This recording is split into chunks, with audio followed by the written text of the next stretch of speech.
Hi, my name is Stephen Hancock with Altavision, and I'm the creator of SCP Black Meridian. So today, we are going to go through the film and break down all the lighting setups and how we basically did it, and then afterwards we're going to break down the equipment choices and the organization that I kind of went through when it came to planning out exactly how long it would take to do it and how we executed everything.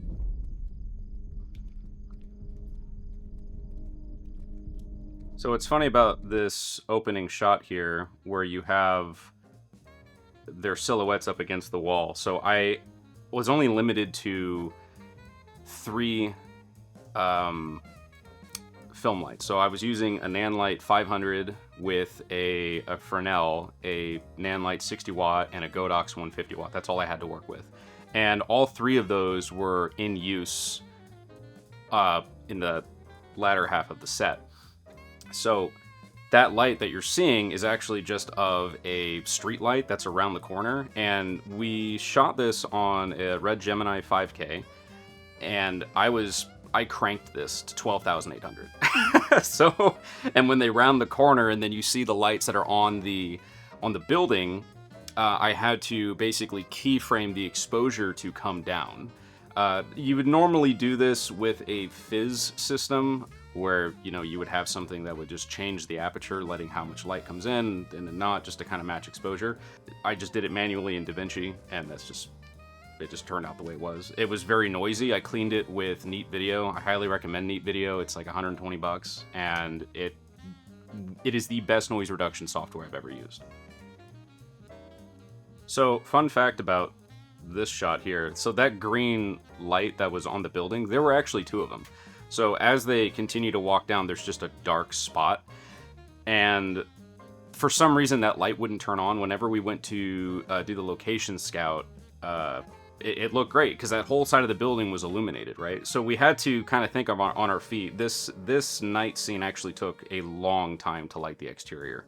So what I did was I used the Nanlite 500 with the Fresnel. I set it to 2700 Kelvin so I can kind of get that warm old street light kind of look to it, and I just put it way off in the background just to kind of edge light them, so whenever they would go into that dark area, they would still kind of have an edge on them, but it also illuminated the rest of the building because that other light was not there to do it.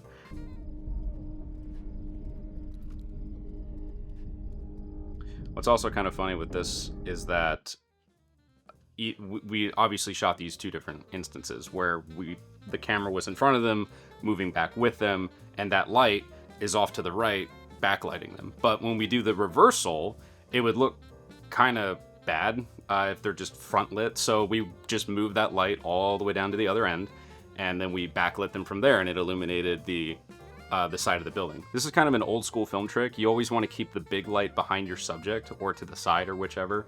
And you can see it in a lot of, even movies in the mid-2000s.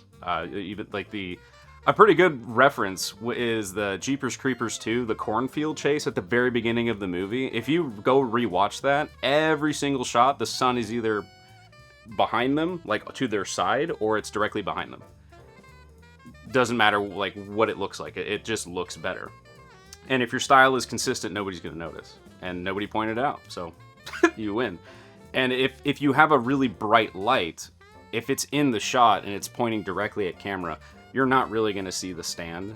People are just going to assume that it is it's a street light. So.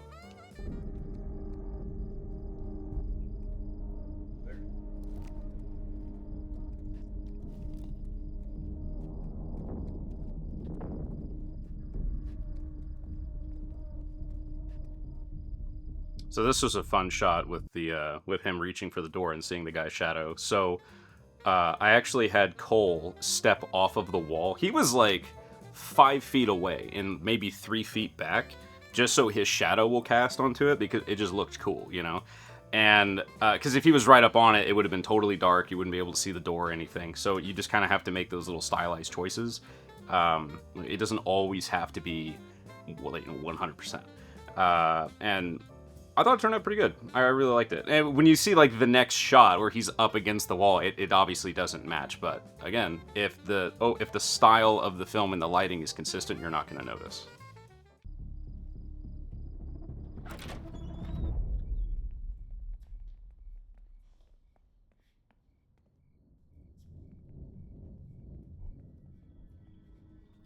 This was a lot of fun. Most of this scene was actually just lit with the fluorescent tubes that were at Jared's shop. Okay, so this shot right here, right? So outside, the room that's directly to the right of where Cole is looking into, there are windows. So out there, I moved that really bright light that was illuminating the side of the building, and I moved it up to that window to just kind of push light into there.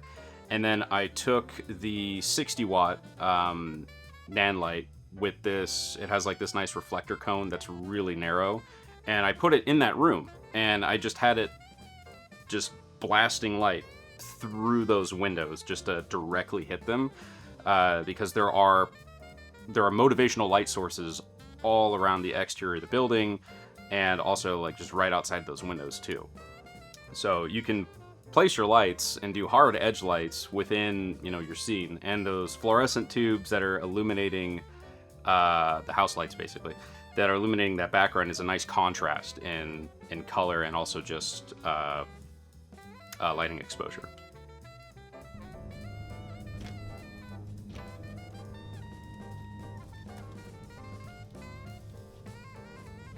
Yeah, this whole scene is predominantly lit with just their flashlights, which was intentional. I know a lot of people were kind of clowning on me, like, why are they using white light with night vision and all that? It is a common SOP with law enforcement, from what I was told, because it's just better for PID. You know, actually knowing whether or not somebody has a gun, or if you're validating like who this person is. And it also just it just helps because of the lack of the lighting conditions that I had. I only had a handful of lights to work with. So it's like, oh, helmet lights, or onboard, you know, weapon flashlights and everything. So you're kind of getting the best of all the worlds, you know. You're getting that cool factor, you're getting that functionality factor, but it also looks nice on camera. So this shot here where he just got the news, you can kind of see that exterior lamp is just blasting through that window on the left, and that's supposed to be a street light, you know. And there is that little 60 watt light is in that room, just kind of tucked all the way to the left, because if you look at the grid on the windows there, they're kind of edge lit, so that edge is coming from that 60 watt lamp just pushing it. And the color temperatures were the same. They were both set at 2700, that warm light, to contrast the natural cool colors that are in the shop, that like concrete kind of off gray color.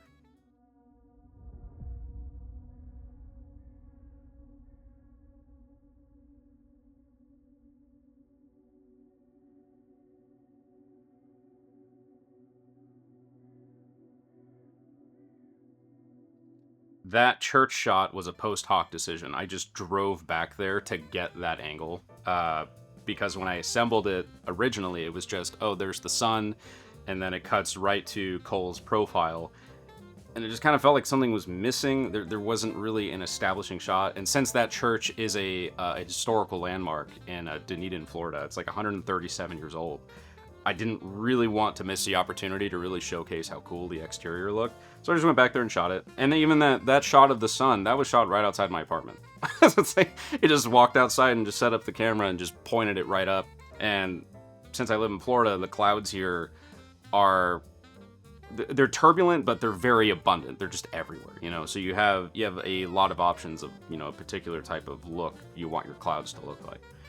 And the scene with Cole in his car was shot right outside of the Airbnb that everyone was staying at, and the garage door was white. So he's sitting in my car, and we positioned the car just maybe 5 feet away from the door, and the sun was coming up. This is around 10 a.m., so the sun was just hitting that white garage door and just bouncing all of that light back in. Looking back, I kind of wish I brought maybe that little 60 watt light to just push a little bit of edge on the back of his neck, so it's not just totally dark, but, you know, you live and you learn.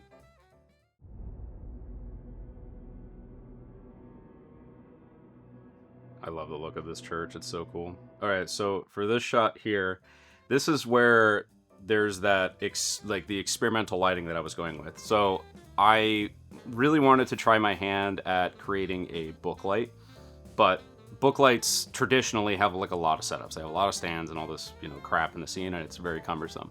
I saw this photo on Reddit of a single stand book light, and if I remember correctly, the brand it's called Savage, and it's a C stand where one of the feet has a mount that you can put a fixture on. So I mounted my 500 watt NAND light just right on there, pointing directly up with the Fresnel, so I could focus my beam. And then I basically angled a piece of just white poster board. You can get it Hobby Lobby like this. And then I clamped a frosted shower curtain from Walmart that would just kind of drape down, so that light would go into that poster board and then bounce out this way and go through the shower curtain. And that's how we kind of got that nice soft but, you know, direct light on Cole's face that would be playing off of all of the windows that are in the church. And I used that NAND light 60 watt with the reflective cone on the front. That's like, it's not like the wide cone, but the really thin one that just focuses a beam, just to kind of backlight the side of his hair and everything. And that was it. I only used those two lights for the entire shoot that was inside of the church.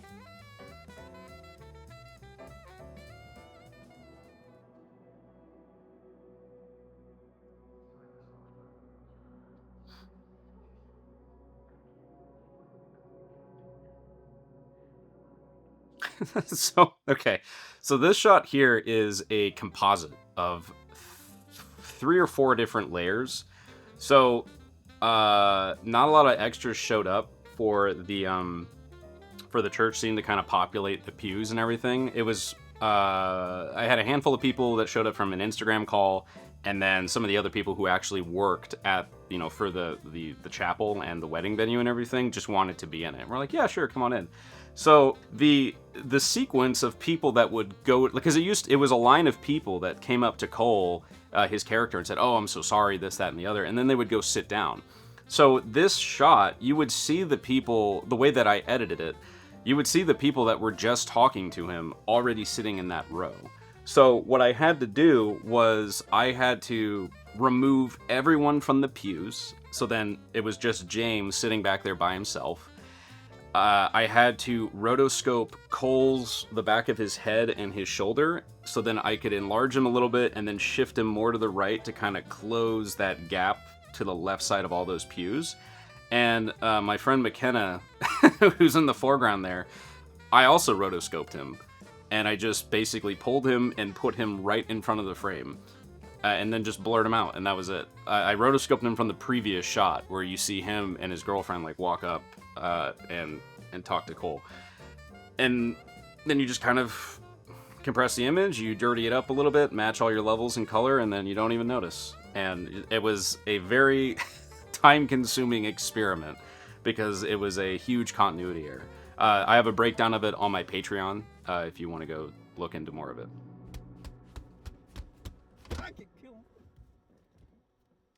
Man, James crushed it in this scene.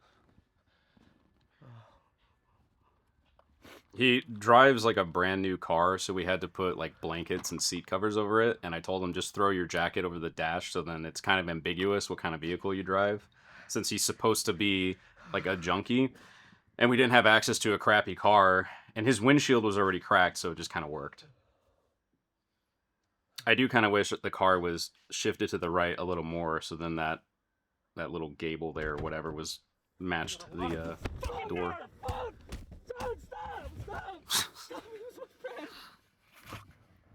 No one else in that fucking church was his friend but me. You know, James asked me, he said, like, why did you choose the takes that you used in the film? And I just basically said it's like because of what you did with your eyes, your face, like all of your physical acting, and the quivering in his voice. So those are all things that I really look for, is like a true expression of what they're feeling. Because if you're not showing it, whatever it is that you're saying, I'm not going to believe what you're saying, and neither is the audience whenever they watch it. And that was a common praise that I saw whenever I was reading all the comments and everything, which I appreciate, was that people really loved their performances in this very short scene, and it goes a long way. I very much in this particular context, you know, showing and telling what's going on like really go hand in hand. But then the rest of the film is just really shows the range of the physical acting that both of these guys can do. I'll touch on the lighting aspect of this. So again, use the Nanlite 500 with the Fresnel, focused my beam just right onto the windshield. I used a frosted shower curtain. Again, it's like $8 from Walmart, the great value one.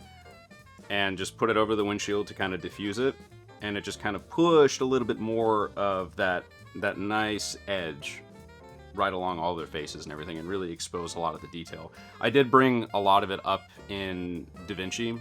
I like to isolate my highlights on skin tones and kind of boost them up about a stop, so then it just adds more texture to the face. But you could also see that, you know, they have a lot of catch lights in their eyes as well, which was really nice.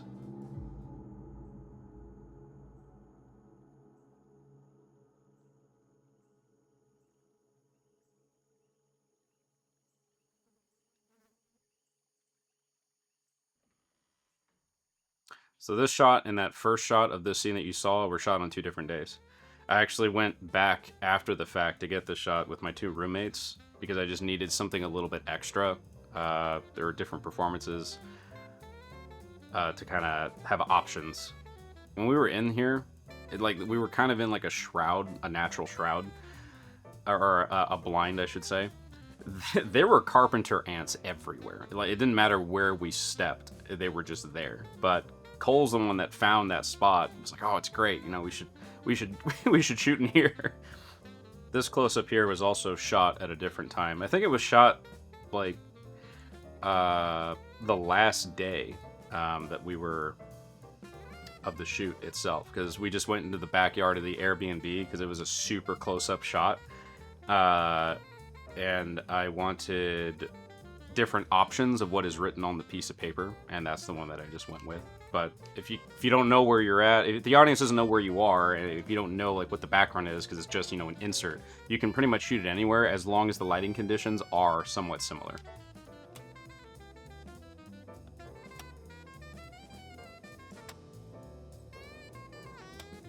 This entire scene was way more complicated than I needed it to be, and my buddy Chad Brown suggested, why don't you just do the shots of him loading the bullets, his face, and then have the camera just pulling out from behind him.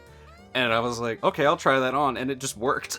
Because before it was like, you see him doing this, then you see him grabbing his rifle, putting it into a bag, and checking it, making sure it works, and he gets up and walks towards camera. It just didn't really flow very well, especially since this scene cuts to an environmental shot of the moon. And Chad actually helped me out on a couple edits, because he's really good when it comes to having a good eye for just weird type stuff.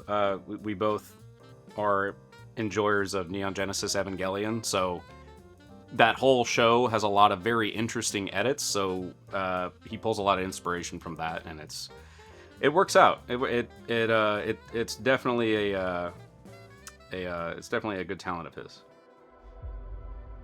By the way, when I say the moon for this shot, that's actually the sun, and I just underexposed it and then just put stars because it's the same.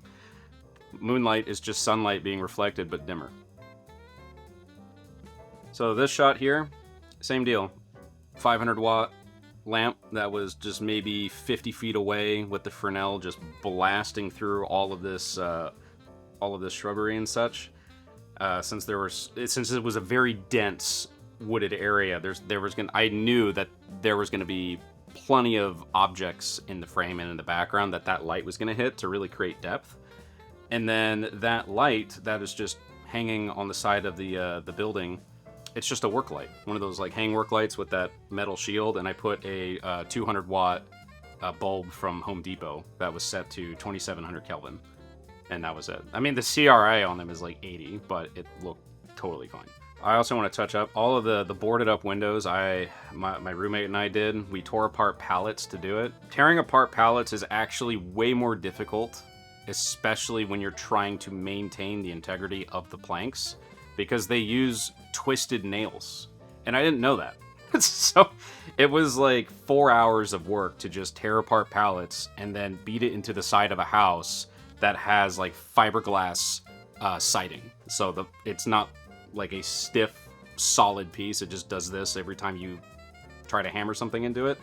So yeah, a lot of work went into that, into the aesthetic of that. Even for this shot, I didn't have to move the lights. So I knew when I walked onto this area that once these lights are placed, I don't have to do anything.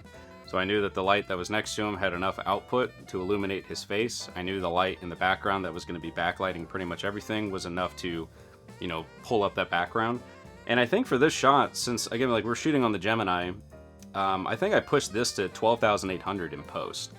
And you can do that. It will be very grainy, but the more light you have to work with, not just pulling from nothing like you can on an FX3 or an A7S III, you can clean it again with neat video, and it looks totally presentable. A lot of the night sequences in this film ranged from 4,000 to 12,000 ISO. Like, that was the bulk of it.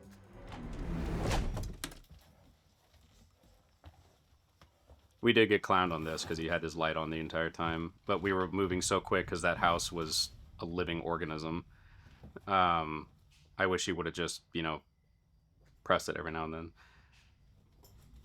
But, okay, yeah, so this shot here, this is, like, one of many of my favorite shots from this piece. So the entire interior of this house was lit with an HDX 1200 watt halogen light from Home Depot. It's $50, and I just had it on the counter, and since it matches the scene, it's a pretty shitty house. Yeah, probably. You'd probably have one of those in there, you know? And the light that was outside, which again didn't move, was already casting light into that room, so we kind of see the Venetian blinds kind of creeping in. And of course his flashlight. His flashlight is also a lighting fixture in this particular scene. So this is kind of where you have to suspend your disbelief. I know, yeah, night vision, flashlight, okay, well, if we did it realistically, you wouldn't be able to see anything. I actually got a comment on Shadow of the Zone, where someone said that the night op was too bright for night vision, and that entire scene, for the exception of the woods, was literally shot in moonlight. So, with movie lighting, it's just supposed to be stylized and give you a feel of things, so you're gonna have to suspend your disbelief on some things.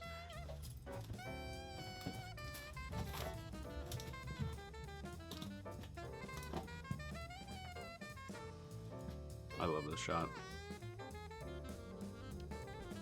I love silhouettes, man. They're so cool. Oh, so this shot right here, where he, there was a broken mirror on the floor, and I just saw it, and I picked it up and leaned it up against the bathtub, and I said, hey, shine your flashlight into it so we can illuminate your face and we get a nice catch light in it. Just, you know, one of those ad hoc decisions where it's just like, oh, this will look cool, let's try that, you know, like, and it did. It turned out pretty nice.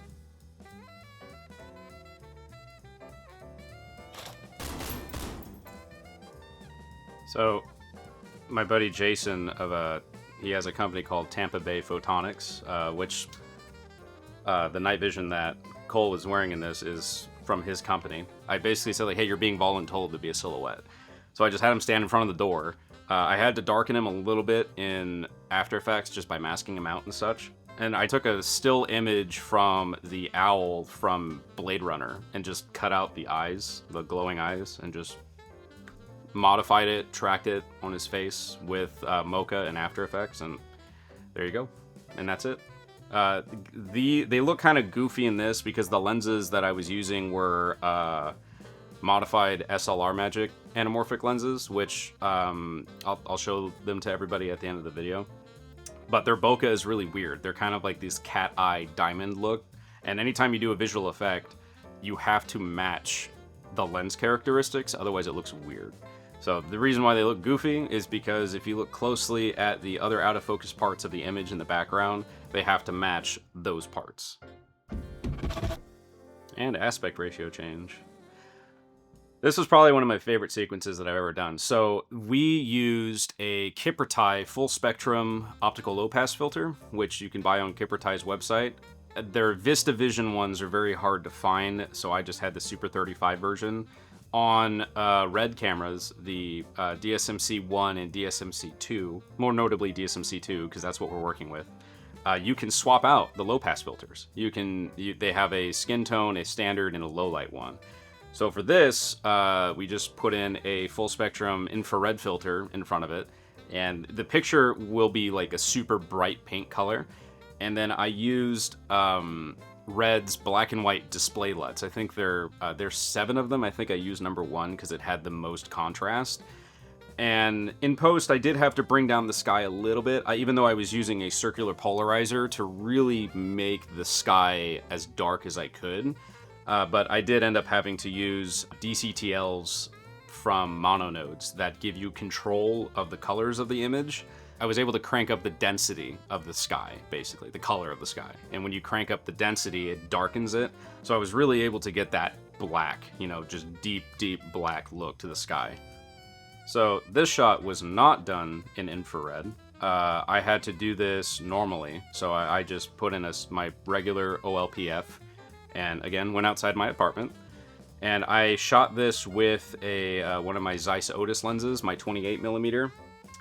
And I just underexposed the picture. I exposed for the sun's exposure and did my tilt, and that was it. It allowed me to maintain the natural flare to kind of illustrate, oh, there is color in the universe still. It's just everything on Earth is just void, like devoid of color, nothing.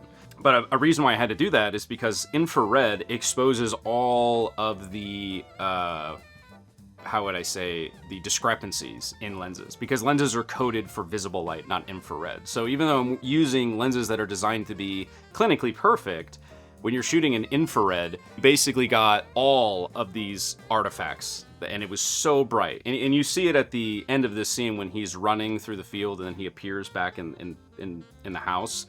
All that light coming through is because we're shooting in infrared. And that black hole was made from a lot of 2D video assets of black holes, and I just kind of shaped it to look like the one from Interstellar, since it's the most visually accurate one based on scientific analysis.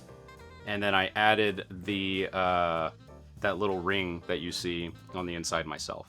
And of course the destroyed moon was a bunch of several different assets put together, and I just made it in Photoshop. And then the visual effects artist that I worked with on Stalker, Majid, I sent him this, to kind of be like, hey, does this look off or anything? Because before the moon was really bright, and, he gave me some insight on just to kind of make sure that none of the elements were competing with one another. So shout out to Majid, appreciate your help. For the most part, this scene starting out was all edited by my friend Chad Brown. I basically gave him a bunch of proxies, and I said, hey, go do something weird with all of this, because there's a lot of inserts in the scene. We kind of went for a lighthouse type of vibe, where it's just very, very weird, very art house, and try to make it as uncomfortably memorable, if that makes sense.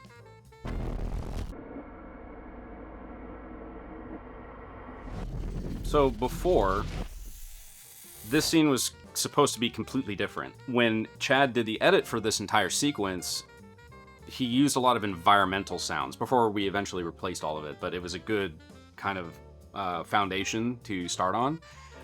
And we kind of realized it's better with no dialogue at all, because if you're going to have an experience with a cosmic entity that is beyond your comprehension, there's no way that you can convey a compelling dialogue between a human being and something of that nature, because it would just be out of our comprehension. So we decided to go for more of a visual feeling of what they're experiencing. We're watching them essentially have a trip, but we don't know what they're actually feeling. We don't know what they're actually hearing or what they're being told. We're just kind of seeing it play out and the effects that it has on the character versus just visually showing everything.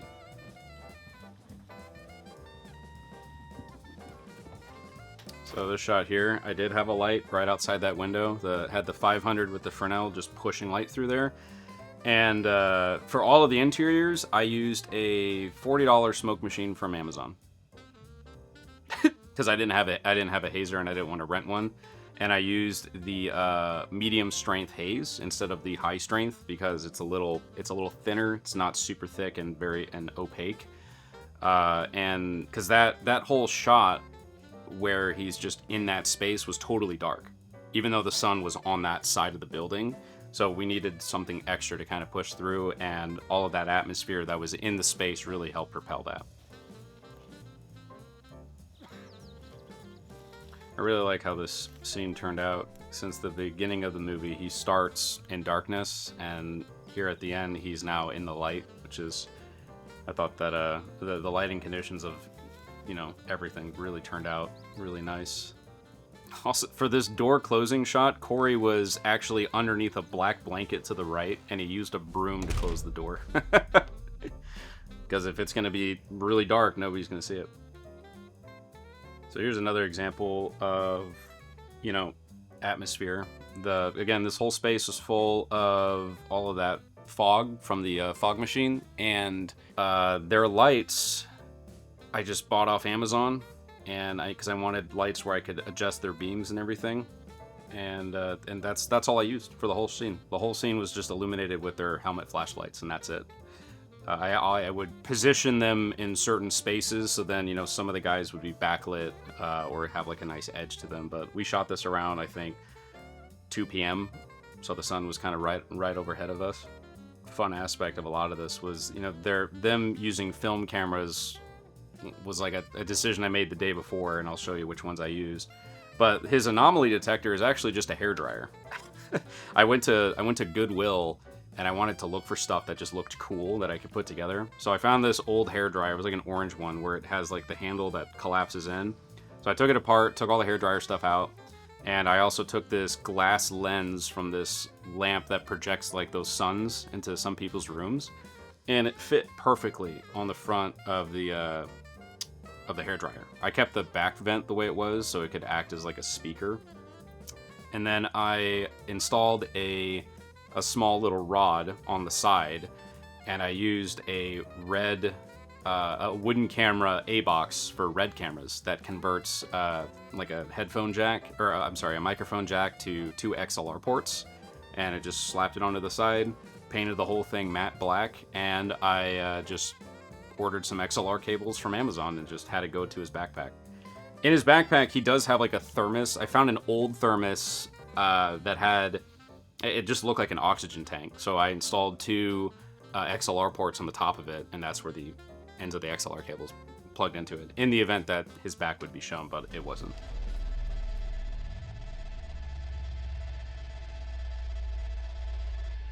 Yeah, and that too. Those antennas are just fake antennas from airsoft radios. And then I just put them into like a large ATAX box, and I just shoved it into the back of the plate carrier, and that's it. So I'll briefly go over the end credit sequence. I basically just hit up some people that I knew.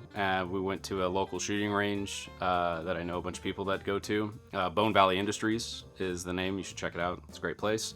They had a metal barn that had these big metal doors. And I just put out a table, had them sit in front of it. I gave them the context and just kind of let them ad-lib whatever it is that they were going to say about the operation. And then I just kind of took all the parts that I liked and deep fried it in After Effects, and that's what we got.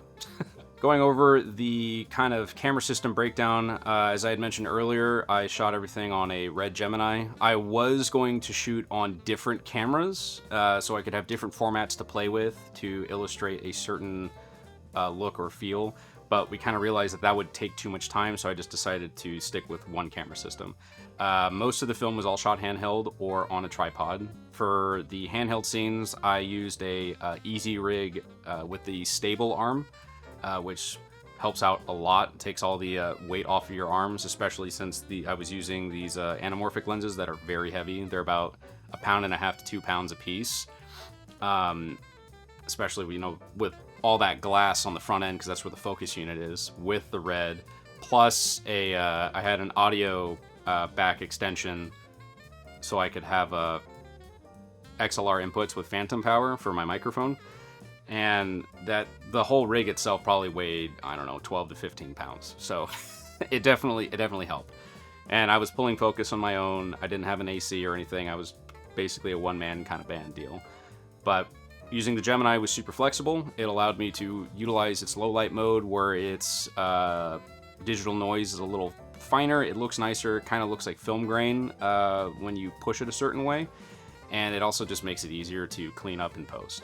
So to kind of go over the lenses that I decided to go with on this, I used modified SLR Magic anamorphic lenses. So I took the PL mount version with the 1.33x squeeze, which is designed for 16:9 sensors. And I had an idea that, oh, they have all of these set screws on them.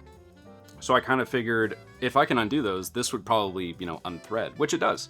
So then I bought the 2x squeeze lenses, which are made for micro four thirds cameras, and I just swapped the blocks. That's it. And I took the shell housing here that goes over the block to kind of like protect it, and I removed the front focus unit that SLR Magic ships these with because I didn't like it. And I had a millwright mill down the front where I was able to install a threaded ring, and then I swapped out the focus fronts with ones from Rapido Technology. What you basically get are cleaner images. The original focus unit kind of had it kind of introduced these weird blue blobs, and I didn't like it. It was very soft. It just didn't really look good. But I wanted to maintain the characteristics that were very similar to the classic Panavision C lenses, especially the ones that at the time, if you watch Close Encounters of the Third Kind, I really like how soft they look. They were very dirty, but had a sense of character to them, which was nice. I have the 35, the 50, and the 70 is what I used. They do have barrel distortion, but I corrected all of that in DaVinci Resolve, especially when he's clearing the house. That scene where he's in the bathroom and he sees all the stuff in the bathtub. That was shot on the 35mm, which has really, really bad distortion. But when you correct it, it looks totally fine. So I really love these. These are really great. It's a very involved DIY project. So unless you have a little bit of coin to throw out the window, I kind of had to do these lenses one at a time. But I am definitely really happy that I did it. These are for Super 35 cameras, though. So if it has to be full frame, then oh well. I think Super 35 is totally fine. So for the scene when he went to the other world, I used Nikon zooms for that. Here's one of them. This is a 28-70 photography lens that Nikon made, I think like 20 or 25 years ago. I converted the back to LPL, so then there's a more secure mount when it's attached to the camera. I disassembled it and I put JB Weld on the cams in here, so then it now has hard stops and doesn't continue to spin like most photography lenses do. So really like these. I got it for $100 on eBay because the autofocus doesn't work. But my rule of thumb is that if you want to use older lenses, if at one time they were considered professional lenses, they're more than likely going to be good to use. So this was one of them. The other one that I have put away was the 80-200. Also very good lens. Same deal, converted mount. Great. I love these for my all-around, stylized look to it. Now, when he returned to the house and it was daytime, I shot everything on the Zeiss Otis lenses because these are considered clinically perfect by photography standards. And same deal. Converted the mount to LPL using Simod lens mount conversions. And I kind of wanted to use a set of lenses that visually illustrated a sense of clarity that the character would have had. Now that he has, seen what he has seen, he's now in the light, and I thought these are a really good choice for that. Now, when the MTF guides show up at the end of the film, I went back to the Nikon lenses because they're still good, but they're still a little dirty, where you still have a sense of clarity, of the world, but you don't have the full picture, which is kind of how the, the foundation is in this context, where they're going in, they don't really know what they're up against, they're there to investigate, and then they find out that, oh, this is not really, what we're supposed to be doing. So the cameras that one of the guys was using, I had this Minolta Zoom 8 on my my bookcase in the other room, and I thought it just would look cool to let them have a tool to walk around with. I also kind of figured that it would make sense to be using something that's analog and not digital, because you can't hack film, you can't hack tape. And a big reason I went with using film cameras was that people were able to photograph the Chernobyl disaster, which is the most irradiated place on Earth. There's a lot of grain and everything, but the image still came out. So I kind of figured, well, if you're going to capture an anomaly or something that's otherworldly, film would be the way to do it. The point and shoot that one of the guys was using was a Ilford Sprite 35-2, this little one. So it's like a point and shoot, but you can load your own film into it, which is nice. Unfortunately, it stopped working. It wouldn't take pictures and it wouldn't let us advance the film, so we're like, oh, well, that kind of sucks, but it looked cool. So as far as the entire preparation process for this, we shot it over the course of 4 days, and we wanted to keep it really cheap. I think we spent less than $4,000 in the entirety of the production, which is really cool. I like to keep a dossier of all of my stuff. In here, I have the script, I have the storyboard. I use the Tropicolor storyboards and just use stick figures because, it works. And I like to use a detailed shot list. So this is how I'm basically able to understand how long something will actually take, because since I'm the one shooting, lighting, doing all the editing, and pretty much doing I'm basically doing the work of 10 people, I can kind of guesstimate how long something will accurately take to do based on the experience from the other films that I've done, especially on Stalker. I knew Stalker would have taken 14 total shooting days and 4 prep days, but I only got 10 shooting days and 4 prep days. And I wasn't really able to do as much as I wanted to do on that film. And I learned my lesson from that.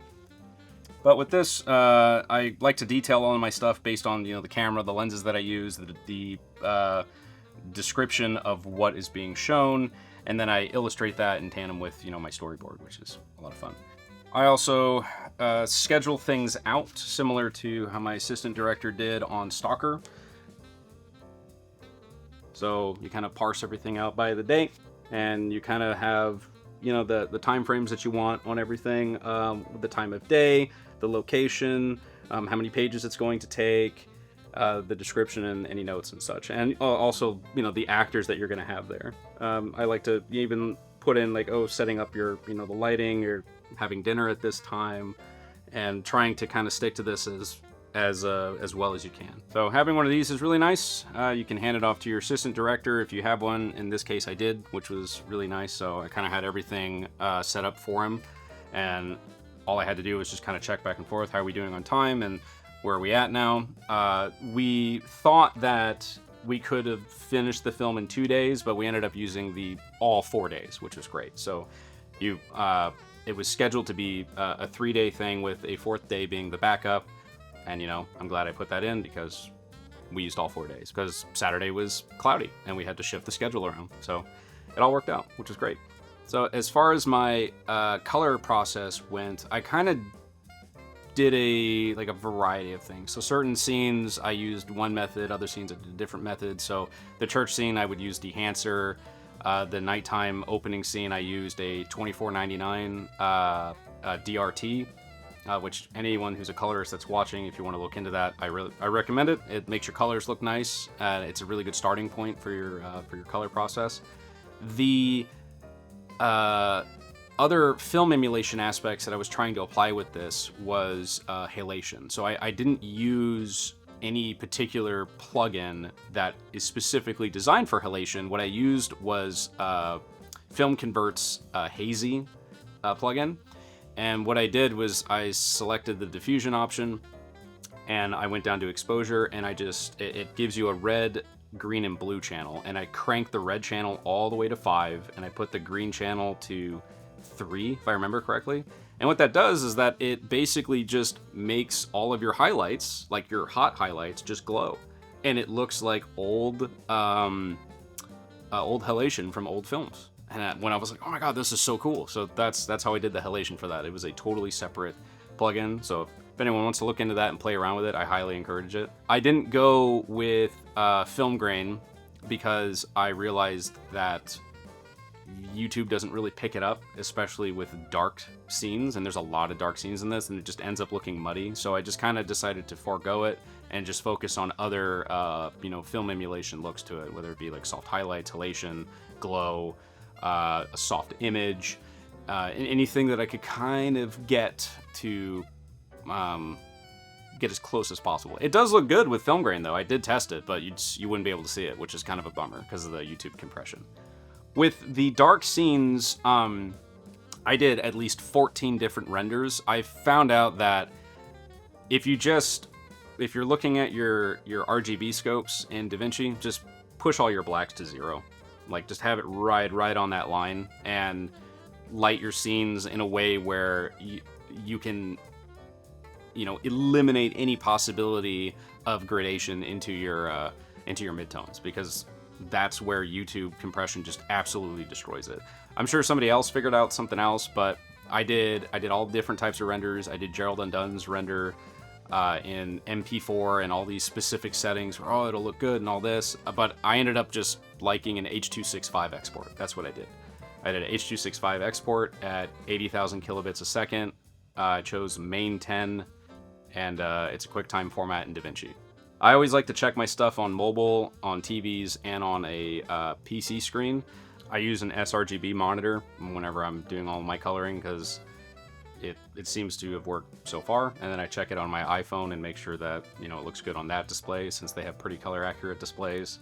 That's pretty much the whole process. It was a lot of fun. The people that I worked with, they absolutely crushed it. It was honestly just a 3-man crew, and even James, one of the actors, helped out as well because he loves doing that. He did the same thing on Stalker. I hope you stick around and subscribe to the channel and hit that notification bell. And if you want to have any real-time updates, you can join my Discord server, which is in the description. Follow me on Instagram at Altavision Film, and consider subscribing to my Patreon.